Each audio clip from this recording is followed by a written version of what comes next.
જય શ્રી રામ મિત્રો, હું છું આનંદ મેસવાણીયા અને હું આજે આવ્યો છું જાફરાબાદ તાલુકાના વારા સ્વરૂપ ગામના વારા ભગવાનના મંદિરે. ભગવાન વિષ્ણુના ત્રીજો અવતાર છે મિત્રો. આ ભગવાનના દર્શન કર્યા જેવા છે અને અહીંયા દરિયાનું લોકેશન પણ બેસ્ટ છે. આગળના વિડીયો માટે બહેના માટે તમે ચેનલને સબસ્ક્રાઈબ કરવાનું ભૂલતા નહીં અને લાઇક શેર અને સબસ્ક્રાઈબ ચોક્કસથી કરજો. તો તમે જોઈ શકો છો આ રીતે મંદિર છે. આ છે વારા ભગવાન. આ સ્વયંભૂ મૂર્તિ છે. આ રામ લક્ષ્મણ જાનકીનું મંદિર છે ગાઈસ. આ રાધે કૃષ્ણ મંદિર. આ લક્ષ્મી નારાયણ મંદિર આવ્યું છે.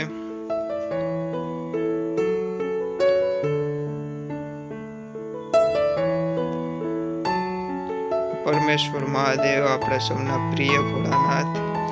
સબસ્ક્રાઇબ કરતા રહેજો ગાઈસ ને આગળ બન્યા રહેજો. જય શ્રી રામ મિત્રો, જય વારા.